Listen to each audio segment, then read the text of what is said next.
This is the Camellia Floorplan at Carmel Terrace.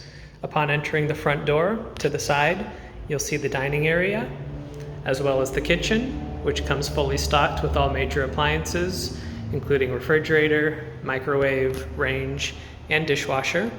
Lots of good cabinet space too. To the side, you'll see the living room. Through this door into the bedroom. The bedroom is large enough to fit a king-size bed. This way, you've got a linen cabinet. The Camellia features dual sliding closets, one on each side.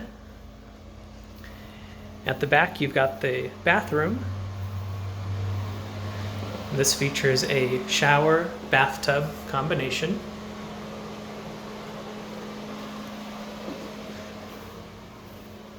All of the apartments at Carmel Terrace feature central air conditioning and heat, as well as a private patio and balcony.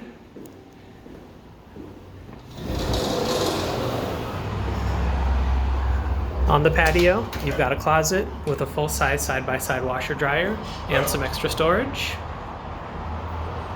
Again, this is the Camellia Floorplan at Carmel Terrace.